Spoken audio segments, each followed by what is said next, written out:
सबैभन्दा पहिला चाहिँ म तपाईहरुको अगाडि एउटा पद पढ्न चाहन्छु अनि त्यो पद पढे पछाडि त्यसपछि हामी वचनमा जानेछौँ। नयाँ पद होइन, हामीले धेरैचोटि सुनेको पद, त्यही पद सुन्नेछौँ, तर त्यो पदबाट हामी अलिकति डिफ्रेन्ट तरिकाले आज कुरा गर्नेछौँ है। तपाईहरुले एफिसी 4 अध्याय पढ्नुहोस्। एफिसी 4 अध्यायको 1 देखि 4 म तपाईहरुको लागि पढेर सुनाउँछु है। धेरैचोटि सुनिसकेको पद हो। एफिसी 4 अध्यायको 1 देखि 4 पद है। यसरी लेखिएको छ, यसकारण म प्रभुको निम्ति एक कैदी तिमीहरूलाई आग्रहपूर्वक बिन्ती गर्दछु कि जुन बोलावटमा तिमीहरू बोलाइएका छौ त्यही योग्यको जीवनयापन गर। सारा दीनता, नम्रता र धैर्यसँग एउटाले अर्कालाई प्रेममा सहेर शान्तिको बन्धनमा पवित्र आत्माको एकता कायम राख्न प्रयत्न गर। शरीर एउटै छ र पवित्र आत्मा एउटै हुनुहुन्छ। जसरी तिमीहरू बोलाइदा एउटै आशामा बोलाइएका थियौ, जुन आशा तिमीहरूको बोलावटसँग गाभिएको छ। त्यस पछाडि तल तपाईहरुले हेर्दै जानुभयो भने त्यहाँनेरि हामी कसरी एउटै बप्तिस्मा हामी एउटै हौं भन्ने कुराहरू त्यहाँनेरि पावलले एफिससको मण्डलीसँग गर्नुभएको हामी पाउँछौँ है। यो हाम्रो लागि नौलो पद चाहिँ होइन है, हामीलाई थाहा छ। अनि यहाँनेरि के भनिएको छ हेर्नुस् त, एक पदमा जुन बोलावटमा तिमीहरू बोलाइएका छौ त्यही योग्यको जीवनयापन गर भनेर पावलले एफिससको मण्डलीलाई भनेका छन्। अनि त्यही कुरा चाहिँ आज हाम्रो मण्डलीलाई, आजको दिनको मण्डलीलाई पनि लागू हुन्छ है। हामीलाई जुन बोलावट बोलाइएको छ त्यही अनुसारको जीवनयापन चाहिँ हामीले गर्नुपर्छ भन्ने कुराहरू हामी यहाँबाट सिक्न सक्छौँ। एकछिन हामी हेरौँ है, एकछिन सोचौँ है, हाम्रो बोलावट के हो त? खास हाम्रो बोलावट चाहिँ के हो त? मण्डलीलाई एउटै बनाउनु भएको छ, मण्डली शरीर हो भनेर भनेको छ, क्रिस्ट हाम्रो शिर हो भनेर भन्नुभएको छ। खास के को लागि त? हामीले पहिला पनि यसको बारेमा डिस्कस गरिसकेका छौँ है। संसारको मानिसहरूलाई चाहिँ क्रिस्ट को हुनुहुन्छ भन्ने चिनाउनको लागि चाहिँ हामीलाई चाहिँ त्यो बोलावट दिइएको हो। हामी चाहिँ क्रिस्टको रिप्रेजेन्टेटिभ होइन, एक प्रकारले भन्यो भने हामीहरू चाहिँ एम्बेसेडर्सहरू हौँ है। अनि क्रिस्टलाई आज संसारको मानिसहरूको अगाडि रिप्रेजेन्ट गर्नको लागि चाहिँ हामीलाई चाहिँ बोलाइएको हो। हाम्रो बोलावट, मण्डलीको बोलावट चाहिँ क्रिस्टलाई रिप्रेजेन्ट गर्ने हो। अनि कसरी गर्ने भनेर यहाँनिर पावलले भनेको छ, सारा दीनता, नम्रता र धैर्यसँग एउटाले अर्कालाई प्रेममा सहेर शान्तिको बन्धनमा पवित्र आत्माको एकता कायम राख्न प्रयत्न गर। अनि यो सुन्दाखेरि हामीलाई नौलो लाग्दैन। किन भन्दाखेरि पावलले आफ्नो पत्रमा बारम्बार उसको हरेक पत्रमा हेर्नुभयो भने यस्तै खालको, ठ्याक्कै यस्तै खालको कुरा पावलले गरेको हामी पाउँछौँ। मण्डलीलाई चाहिँ एउटा बोलावटमा चाहिँ बोलाइएको हो, त्यत्तिकै भेला भएर त्यत्तिकै गीत गाउनलाई त्यसको लागि बोलाइएको होइन। एउटा बोलावट छ, एउटा पर्पस छ, त्यसको लागि बोलाइएको हो भनेर पावलले बारम्बार भनेको हामी पाउँछौँ है। तपाईँहरूले नपल्टाउनु भयो नि हुन्छ, म तपाईँहरूको लागि पढिदिन्छु। कलस्सी 3 अध्यायको 12-13 मा त्यस्तै खालको कुरा लेखेको पाउँछौँ है। यसकारण परमेश्वरका चुनिएकाहरू पवित्र र प्रिय भएर तिमीहरूले करुणा, दया, दीनता, नम्रता र धैर्य धारण गर। एउटाले अर्कालाई सहने गर। कुनै मानिसको विरुद्धमा केही दोषको कारण छ भने एउटाले अर्कालाई क्षमा गर्ने गर। जसरी प्रभुले तिमीहरूलाई क्षमा गर्नुभएको छ त्यसरी तिमीहरूले पनि क्षमा गर्नुपर्छ भनेर यहाँ भनेको छ। पहिलो पत्रुस 3को 8 र 9 मा तपाईँहरूले हेर्नुभयो भने त्यहाँ पनि त्यस्तै कुरा पाउनुहुन्छ। अन्त्यमा तिमीहरू सबै आत्माको एकता राख, एउटाले अर्कालाई सहानुभूति देखाओ, भातृप्रेम गर, कोमल हृदयका हो र नम्र मनका हो। खराबीको बदला खराबी नगर अथवा अपमानको बदला अपमान नगर, बरु त्यसको सट्टामा आशिष दिने हो, किनकि यसैका लागि तिमीहरू बोलाइएका छौ कि तिमीहरूले आशिष प्राप्त गर्न सक। यो त 3टा पद मात्रै हामीले हेर्यौँ होइन। तपाईँहरूले हेर्नुभयो भने थुप्रै यस्तो कुराहरू पाउनुहुन्छ पावलले लेखेको, कसरी मण्डली भित्रमा चाहिँ कसरी हामी जिउनु पर्ने। पहिलो कोरिन्थी लेखेको त खास त्यही नै भयो। मण्डली भित्र समस्या आएको कारणले गर्दाखेरि उसले मण्डलीमा किन यस्तो समस्या आयो भन्ने कुराहरू हामी पाउँछौँ। पावलले मात्र होइन, याकुबले लेखेको पनि पाउँछौँ, तिमीहरूले एकले अर्कालाई प्रेम गर भन्ने कुराहरू। अनि हामीले थाहा पाउनु पर्ने अनि आज गर्न लागिरहेको कुरा चाहिँ के हो भन्दाखेरि मण्डलीलाई चाहिँ एउटा बोलावटको लागि बोलाइएको हो, चुनिएकाहरू हो हामी। अनि हामीलाई चाहिँ एउटा पर्पस राखेर परमेश्वरले हामीलाई बोलाउनु भएको हो। अनि त्यो पर्पस फुलफिल गर्नको लागि चाहिँ कतिवटा बाधाहरू चाहिँ मण्डलीमा आउँछ। अनि त्यो मण्डलीमा आउने बाधाहरूलाई चाहिँ कसरी झेल्ने भन्ने कुरा पावलले अघि हामीले गरिरहेको हामीले पायौँ है। त्यहाँनिर हेर्नुहोस् त, सारा दीनता, नम्रता र धैर्यसँग एउटाले अर्कालाई प्रेममा सहेर भनेको छ। हेर्नुहोस् है, प्रेममा सहने, सारा दीनता, नम्रता र धैर्यसँग एउटाले अर्कोलाई प्रेममा सहेर शान्तिको बन्धनमा पवित्र आत्माको एकता कायम राख्न प्रयत्न गर। हामीले संसारको मानिसहरूको अगाडि एउटा करेक्टली होइन एकदमै इफेक्टिभली मान्छेहरूको अगाडि क्रिस्ट झल्काउनलाई चाहिँ बाधा के आउँदो रहेछ? हामी मण्डलीभित्र नै बाधा आउँदो रहेछ।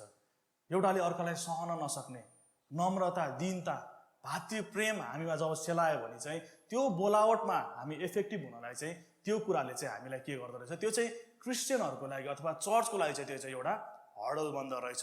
अनि त्यही भएर पावलले बारम्बार लेखेको हामी यहाँ पाउँछौँ है।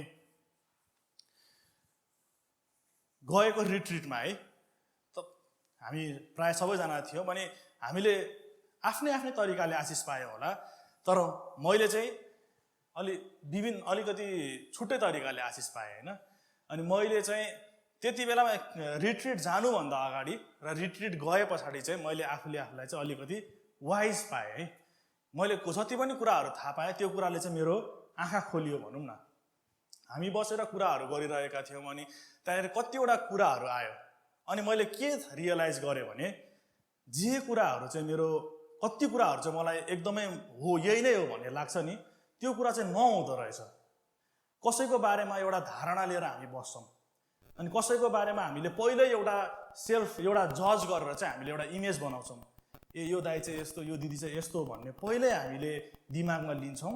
अनि त्यो लिए पछाडि त्यो मान्छेले जे पनि गर्छ नि त्यसलाई चाहिँ हामी त्यही अनुसारले जज गर्दो रहेछौँ क्या। उसले केही कुरा बोल्यो भने पनि यो मान्छे त यस्तो बोलेको छ भनेर जज गर्छौँ।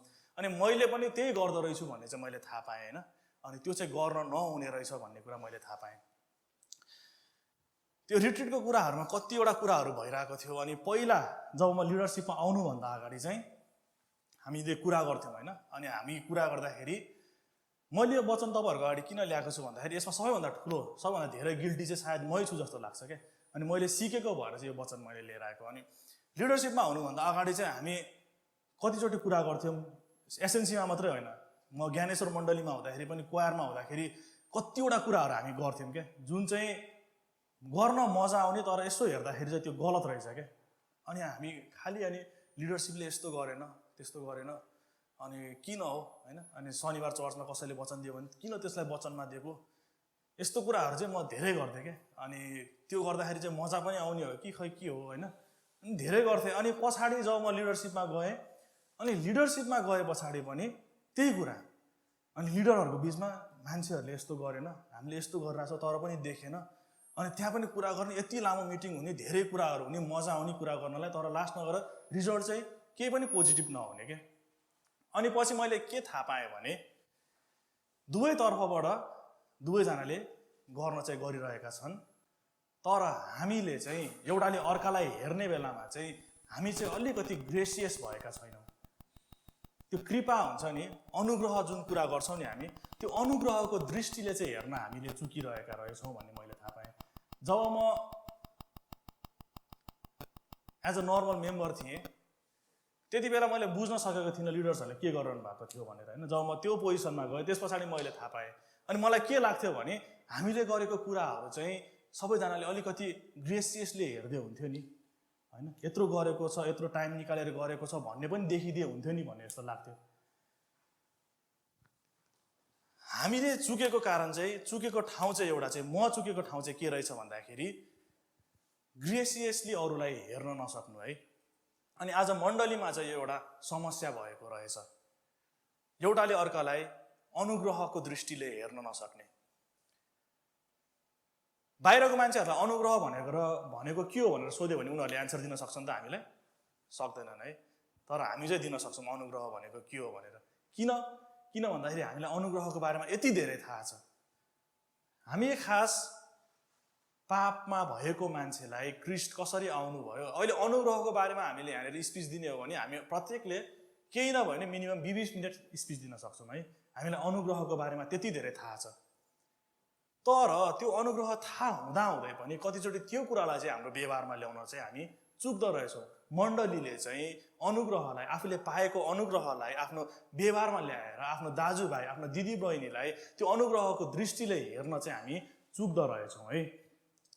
एउटा दृष्टान्त येशू ख्रीष्टले भन्नुभएको छ, निर्दयी नोकरको दृष्टान्त। हामीलाई थाहा छ है, निर्दयी नोकरको दृष्टान्त। तपाईँहरूले पल्टाउनुहोस् मत्तीको 18 अध्याय।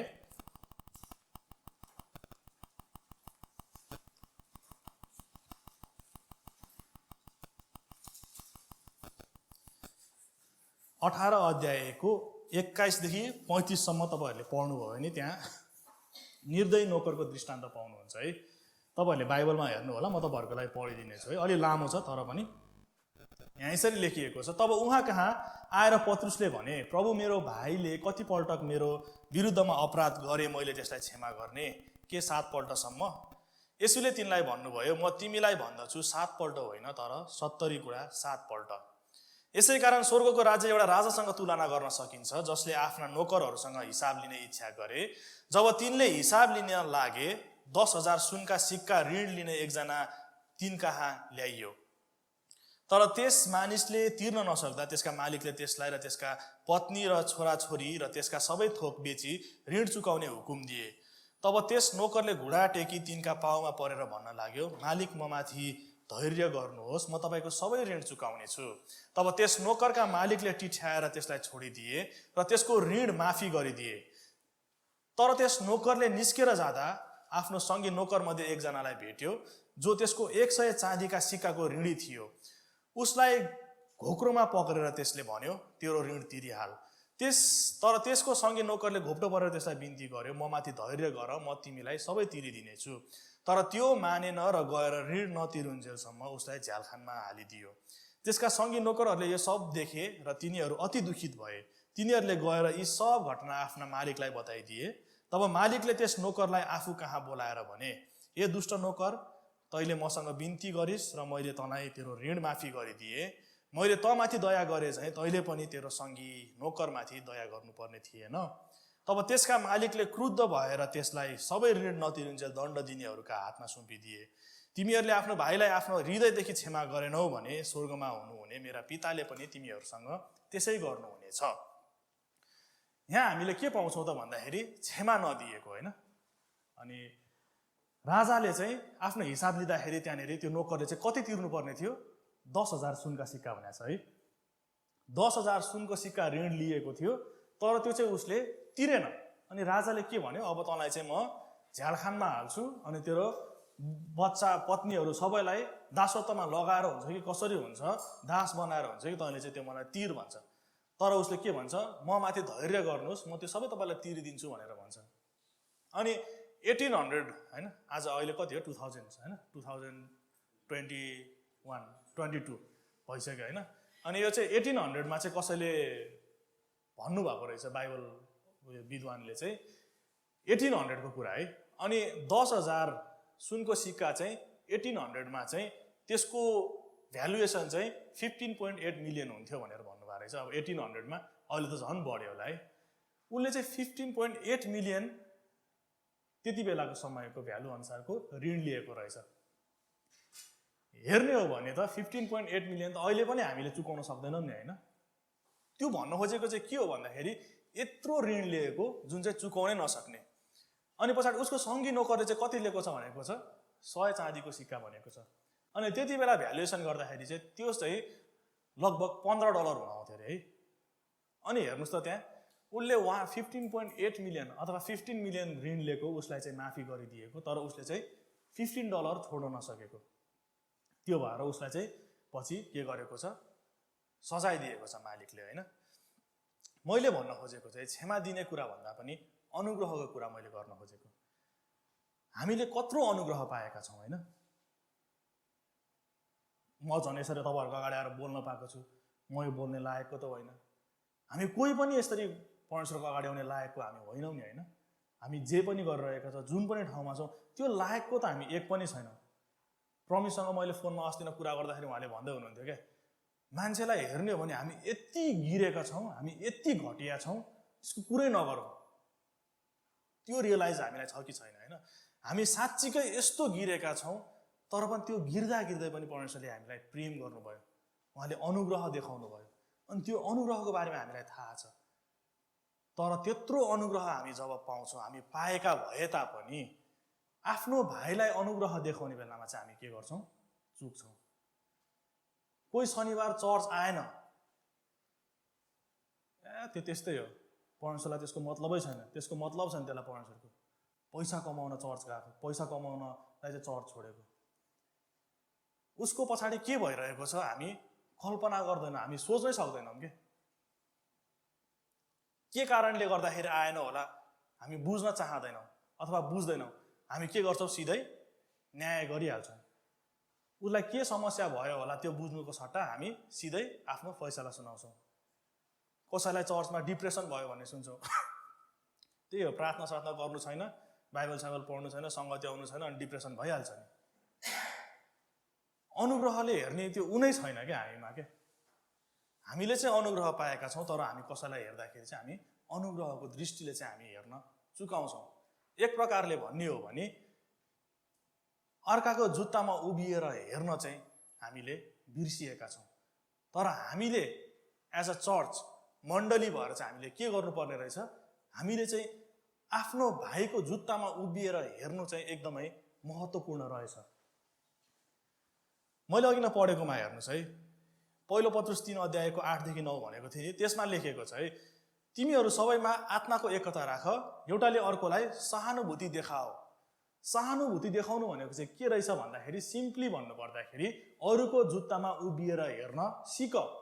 कसैको न्याय गर्नुभन्दा अगाडि चाहिँ, कसैको सिचुएसनमा चाहिँ हामीले यस्तो हो भनेर भन्नु अगाडि चाहिँ उसको जुत्तामा उभिएर हेर्नु सिक्नु चाहिँ हामीले एकदमै महत्त्वपूर्ण रहेछ। अनि मण्डली आज हामी चुकेको चाहिँ यो ठाउँ हो जस्तो लाग्छ। हामी हाम्रो भाइलाई केही हुँदाखेरि उसको जुत्तामा उभिएर हेर्नु सट्टा हामी चाहिँ न्याय गर्न लाग्दो रहेछौँ। मैले धेरैचोटि गरेको मेरो गल्ती हो, अनि सायद आज हामीले पनि त्यो गल्ती गरिरहेको हुन सक्छौँ। मैले हिजो तपाईँहरूलाई भाइबाट एउटा पोइम पठाएको थिएँ नि है, पढ्नुभयो? त्यो माथिबाट पढ्दाखेरि र तलबाट पढ्दाखेरि डिफ्रेन्ट मिनिङ छ नि है। मैले किन पठाएको भन्दाखेरि कतिचोटि चाहिँ हामी जे देख्छौँ त्यही हो भनेर भन्छौँ। के हामीले देख्छौँ जे हो त्यही हो भनेर भन्छौँ, अनि त्यही अनुसार हामी न्याय गर्छौँ। तर त्यो पोइमको तलबाट माथि पढ्दै जाँदाखेरि त त्यसले डिफ्रेन्ट मिनिङ दिएको थियो नि होइन। अनि मैले भन्न खोजेको चाहिँ अरूको जुत्तामा उभिएर हेऱ्यो भने चाहिँ डिफ्रेन्ट एङ्गलबाट हामी हेर्न सक्छौँ, अनि अनुग्रहको दृष्टिले चाहिँ हामी तब हेर्न सक्छौँ। मैले तपाईँहरूलाई यसरी मेरो हात देखाएँ, अनि मेरो हात कस्तो छ भनेर सोध्यो भने तपाईँहरूले कस्तो भन्नुहुन्छ? सेतो छ भन्नुहुन्छ नि होइन। सेतो छ, सेतै नभए पनि अलिअलि पहेँलो पहेँलो छ भनेर भन्नुहुन्छ, अनि यस्तो यस्तो काटिएको छ भन्नुहुन्छ, रेखा रेखा छ भन्नुहुन्छ। तर मैले के भन्छु? छैन भन्छु नि मैले त, किनभने म त त्यो पार्ट देख्दिनँ। यदि मैले तपाईँहरूले भन्नुभएको कुरा देख्नु छ भने मैले यसरी हेर्नु पर्यो नि होइन। हो, आज मण्डली हामीले चाहिँ यो कुरा सिक्नु चाहिँ एकदमै आवश्यक छ। अरूको जुत्तामा, आफ्नो भाइको जुत्तामा उभिएर हेर्नु चाहिँ एकदमै आवश्यक छ। बाइबलमा लेखिएको भाषामा हो भने एउटाले अर्कोलाई सहानुभूति देखाउनु एकदमै आवश्यक छ। आज हामीलाई चाहिँ हाम्रो भाइलाई चाहिँ न्याय चाहिएको होइन, उसलाई चाहिँ सहानुभूति चाहिएको हो। हामी एकले अर्कालाई चाहिँ सहानुभूति दिनुपर्ने, यो कुरा चाहिँ हामीले सिक्नलाई एकदमै महत्त्वपूर्ण रहेछ।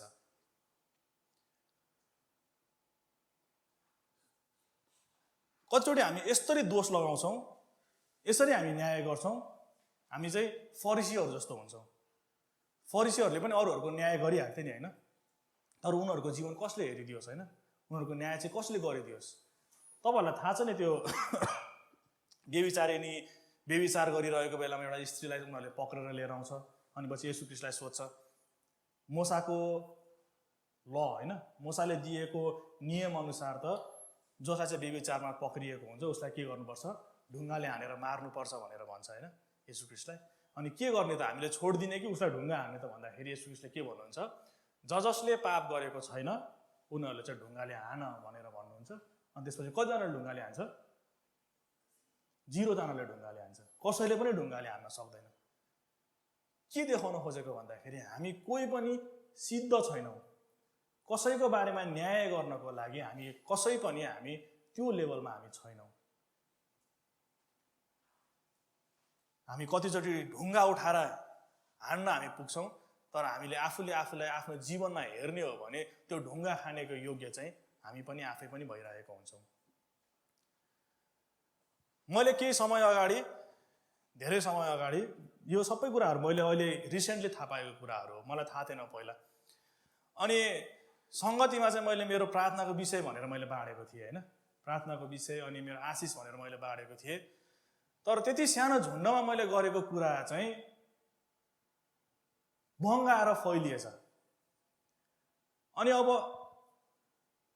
आशिषको कुरा अनि मेरो मैले बाँडेको कुरा नगरेर चाहिँ मेरो कमजोरी मात्रै चाहिँ त्यहाँनिर के गर्यो, अरूहरूसँग कुरा गरिएको रहेछ।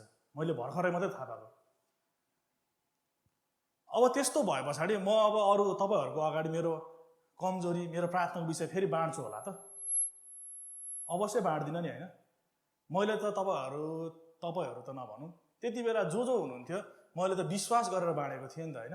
मैले त उहाँहरूलाई उत्साह हुन्छ भनेर बाँडेको थिएँ। तर के भयो, उहाँहरूले त यसरी कुरा गर्नुभयो, त्यो कुराले त मेरै बेइज्जत भयो। अनि खास मण्डली त त्यसको लागि होइन नि त होइन। अघि नै हामीले के हेऱ्यौँ, मण्डली हामी चाहिँ एउटा बोलावटमा बोलाइएका हौँ। हामी यसरी भेला भएर सङ्गति गर्नुमा एउटा पर्पस छ। तर त्यो पर्पसलाई बिर्सेर हामी चाहिँ एउटाले अर्कालाई उत्साह दिने, उसको जुत्तामा उभिएर हेर्ने भन्दा पनि हामी चाहिँ न्यायकर्ताहरू भएका छौँ। मण्डलीमा आज हामी सबैजना चाहिँ न्याय गर्नेहरू भएका छौँ। हामी डाँडाको उपदेशबाट एउटा दृष्टान्त हेरौँ है त। मत्ती 7 अध्यायमा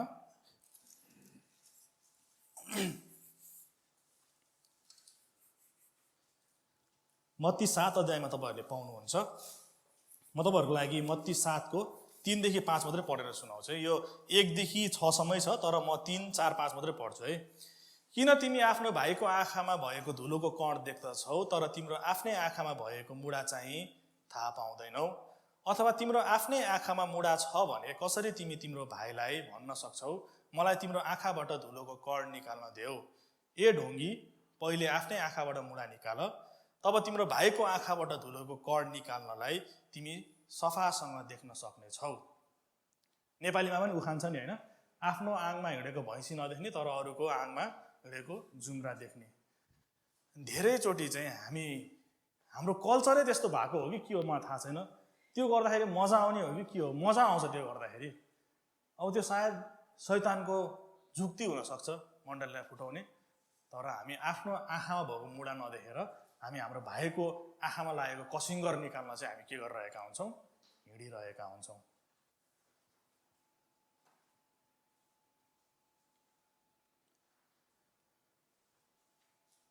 सहानुभूति देखाउनु भनेको चाहिँ अरूहरूको आनन्दमा उनीहरूसँगै आनन्द गर्नु हो, अनि अरूहरू रुँदाखेरि उनीहरूसँगै रुनु हो। रोमी 12 को 15 मा तपाईँहरूले पाउनुहुन्छ। रोमी 12 अध्यायको 15 पदमा आनन्द गर्नेहरूसँग आनन्द गर, रुनेहरूसँग रो। त्यसै गरी गलाती 6 अध्यायको 2 पदमा तपाईँहरूले हेर्नुभयो भने पाउनुहुन्छ। गलाती 6 अध्यायको 2 पदमा एउटाले अर्काको भार उठाओ र यसरी ख्रीष्टको व्यवस्था पुरा गर।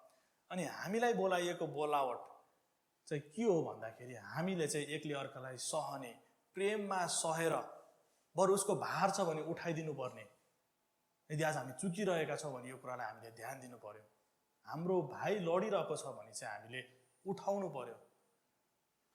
यदि कोही आनन्द गरिरहेको छ भने उसँगै आनन्द गर्नु पर्यो। यदि कोही रोइरहेको छ भने हामी उसँग नै रुनु पर्यो। अघि नगमा हेर्नुहोस् त के भनेको छ, प्रेममा सहने भनेको छ है। प्रेम गर्नु र मन पराउनुमा के फरक छ? लभ र लाइक भन्छ नि होइन। प्रेम गर्नु र मन पराउनुमा के फरक छ जस्तो लाग्छ तपाईँहरूलाई?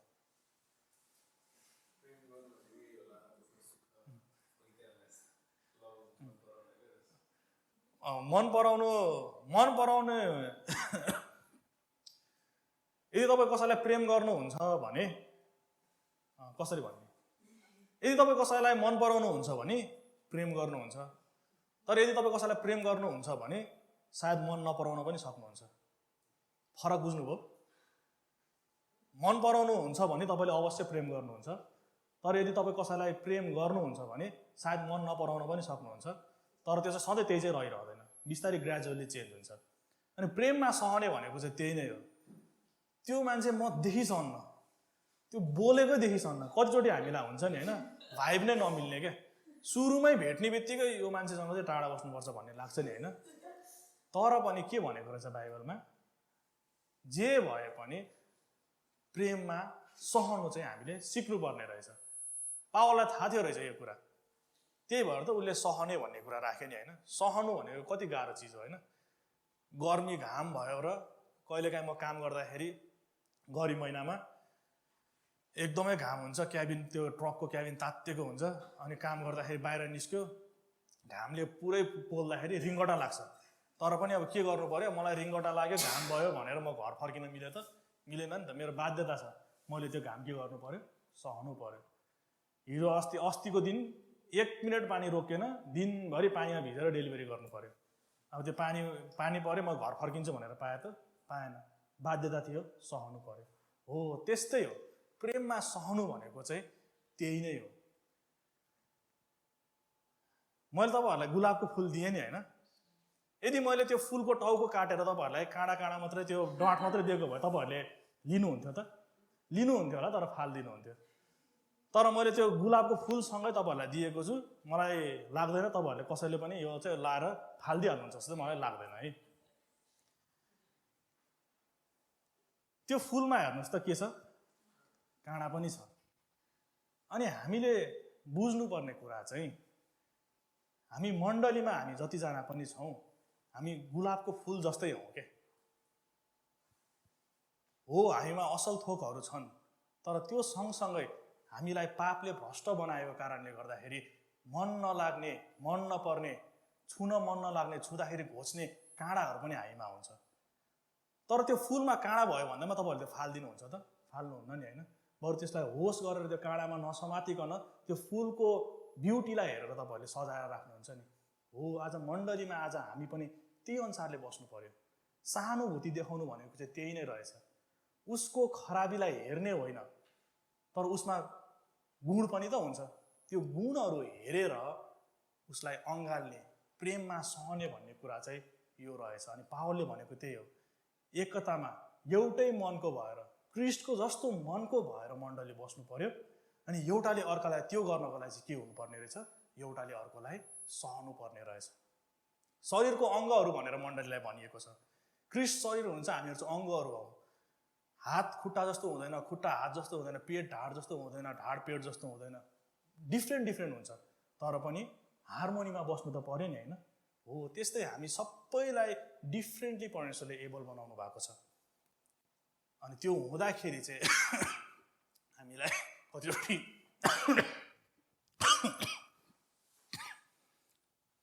मन नपर्न सक्छ, तर हामीले चाहिँ के गर्नु पर्यो, एउटाले अर्कोलाई प्रेममा सहनु पर्यो। एउटाले अर्कोलाई चाहिँ उसको कमजोरीलाई भन्दा पनि उसमा भएको गुणलाई चाहिँ हामीले हेर्न सिक्नु पर्यो। कमजोरीलाई देखेर फेरि अनदेखा गर्ने भनेको चाहिँ होइन है। त्यसलाई पनि डिल गर्ने तरिकाहरू पावलले भनेको छ। यदि तिमीले तिम्रो भाइमा कुनै दोष देख्छौ भने त्यो चाहिँ के गर भनेको छ, ऊ नभएको बेलामा अरू 4-5 जना ग्यादर गर अनि त्यहाँनिर चाहिँ उसको बारेमा पुरै कुरा फैलाऊ भनेर चाहिँ भनेको छ हो पावलले, होइन नि। यदि तिम्रो भाइको बारेमा दोष भेट्छौ भने एक्लै उसँग भएर उसँग गएर उसको दोष चाहिँ उसलाई के गरिदेऊ, देखाइदेऊ भनेर पावलले भनेको छ। तर आज मण्डलीमा हामीले के गरिरहेका छौँ, कसैको दोष देख्यो भने ऊ कति बेला जान्छ भनेर कुर्छौँ अनि ढोका लगाउँछौँ, अनि त्यस पछाडि अरू बसेर चाहिँ त्यो दोषको चाहिँ हामी के गर्छौँ, बजारमा बेचेको जस्तै हामी फैलाउँछौँ है। अनि यो कुराले चाहिँ असल कहिले पनि गर्दैन, यो कुरा चाहिँ खराबै हो।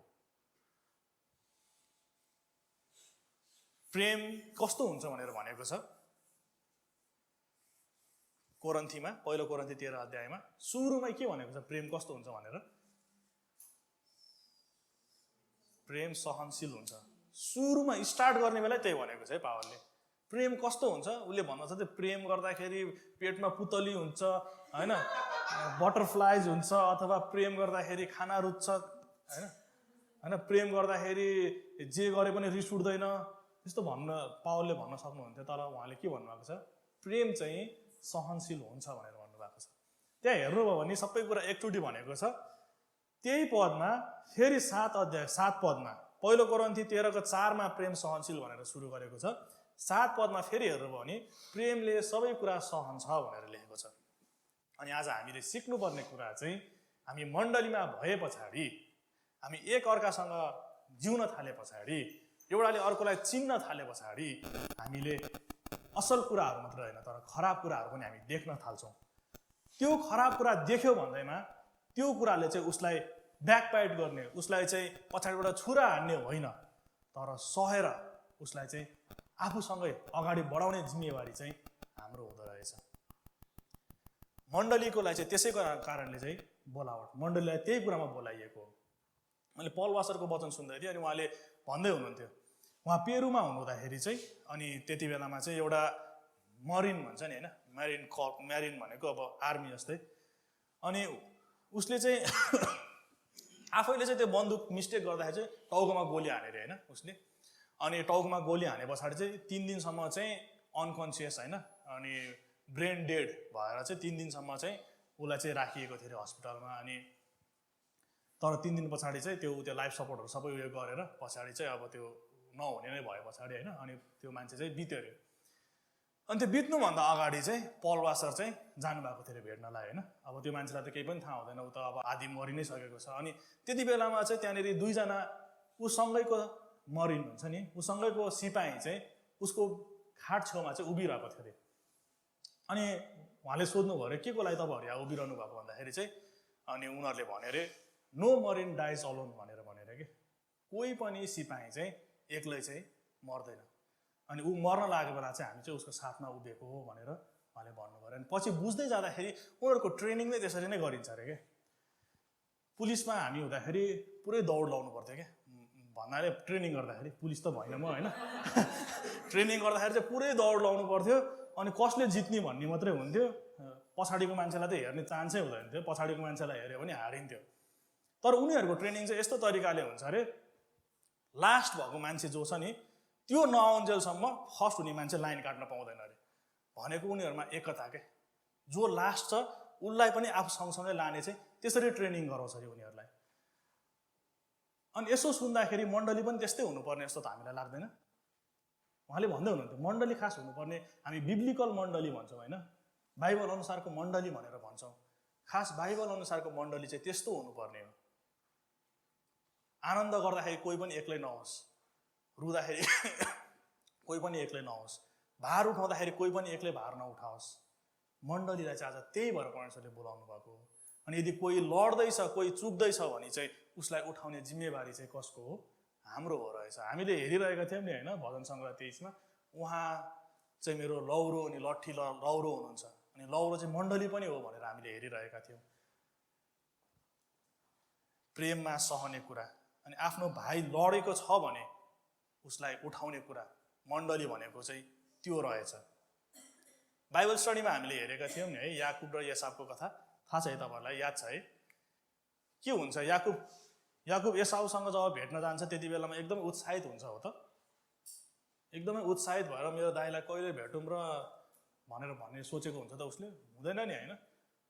उ त डराएर मलाई मेरो दाइले भेट्छ र मार्छ भनेर डराएर राति सुत्न नसकेर त्यहाँनिर हामी अनेक पाउँछौँ नि होइन, बाइबल स्टडीमा हामीले हेरेका थियौँ नि। उसलाई कसरी बच्ने भनेर स्ट्राटेजी बनाएर पहिला सौगात लिनेहरू पठाउँछ, अनि उसले आफ्नो झुन्डलाई पनि 2 भागमा विभाजन गर्छ, त्यसरी जान्छ।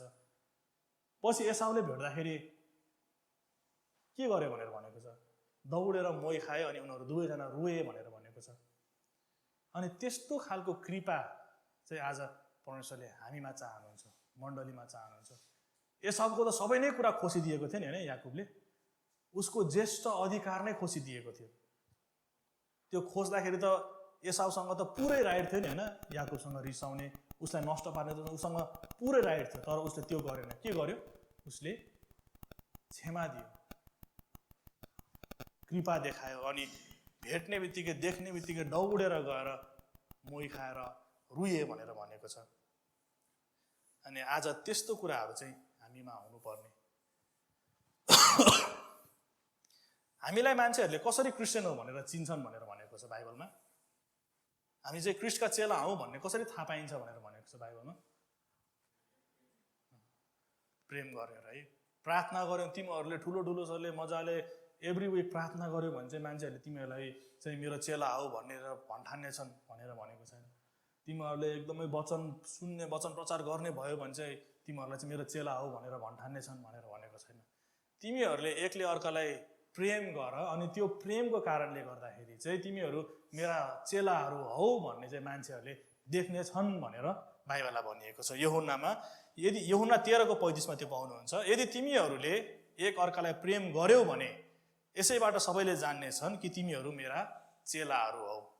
अनि आज हामी ख्रीष्टका चेला हौ भनेर भन्छौँ, तर एकले अर्कालाई हामी प्रेम गर्न चुकेका छौँ भने त्यो त मिलेन नि त, होइन? हामीले चाहिँ के गर्नुपर्ने रहेछ? एकले अर्कालाई प्रेम गर्नुपर्ने रहेछ। अनि प्रेमले के गर्छ भनेको छ? प्रेमले सहन्छ भनेको छ। प्रेम सहनशील हुन्छ भनेको छ। सबै कुरा सहन्छ भनेको छ। आज मान्छेहरूले हामीलाई देख्दाखेरि चाहिँ मण्डलीभित्र भएको प्रेमको कारणले गर्दाखेरि चाहिँ ओहो यस्तो हुँदो रहेछ क्रिस्चियन भन्नुपर्ने ठाउँमा मैले कतिचोटि सुनेको छु। एसएनसीमै पनि चर्चको मान्छेहरू त यस्तो हुँदो रहेछ, किन जाने चर्च भनेर नआएको मैले 2-3 जना थाहा पाइसकेँ है।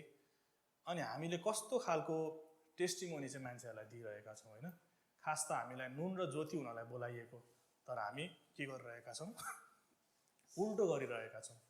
हामीलाई एउटा बोलावटमा बोलाइएको, मण्डलीलाई एउटा बोलावटमा बोलाइएको हामी गलत गरिरहेका छौँ। थाहा पाएर तर धेरै जसोले थाहा नपाएर हामीले गरिरहेका छौँ। त्यो कुराहरू चाहिँ हामीले गर्न नहुने रहेछ। प्रेरित 20:28 तपाईहरू आफ्ना निम्ति र आफ्नो समस्त बगालको निम्ति सावधान रहनुहोस्। पवित्र आत्माले तपाईहरूलाई बगालको जिम्मावाल बनाउनु भएको हुनाले उहाँले आफ्नै रगतले किन्नु भएको परमेश्वरका मण्डलीको हेरचाह तपाईहरू गर्नुहोस्। पावलले प्रेरितको पत्रमा त्यहाँको एल्डरहरूलाई भनेको कुरा हो है। ऊ जाने बेलामा चाहिँ तपाईहरू आफ्नो निम्ति र आफ्नो समस्त बगालको निम्ति सावधान रहनुहोस्। पवित्र आत्माले तपाईहरूलाई बगालका जिम्मावाल बनाउनु भएको हुनाले उहाँले आफ्नै रगतले किन्नु भएका परमेश्वरका मण्डलीको हेरचाह तपाईहरू गर्नुहोस् भनेर भनेको छ। त्यो खास त्यति बेलामा एल्डरहरूलाई भनेको हो। तर आज हामीले हेर्छौँ भने यो कुरा चाहिँ हामी प्रत्येकलाई भनिएको हो। मण्डली यो झुण्डलाई चाहिँ परमेश्वरले ख्रीष्टको रगतले किन्नु भएको हो यो झुण्ड चाहिँ। अनि यो झुण्डको हेरचाह गर्ने, यो झुण्डलाई अगाडि बढाउने, यो झुण्डको हेल्थको जिम्मेवार चाहिँ हामी प्रत्येकजना हौ। हामी सबैजना यो कुराको जिम्मेवार छौँ। अनि यो कुरालाई थाहा गरेर जति पनि खराब कुराहरू हाम्रो मण्डलीमा छ त्यो कुराहरूलाई चाहिँ हामीले पन्छाउनु पर्ने। उहाँले आफ्नै रगतले किन्नु भएको परमेश्वरको मण्डलीको हेरचाह तपाईहरू गर्नुहोस्। अनि हेरचाह गर्ने जिम्मेवारी चाहिँ हाम्रो हो। संसारको मान्छेहरूलाई मण्डली कस्तो हुन्छ, ख्रीष्टको प्रेम भनेको के हो, अनि हामीमा कस्तो प्रेम छ भनेर देखाउने जिम्मेवारी चाहिँ हाम्रो हो।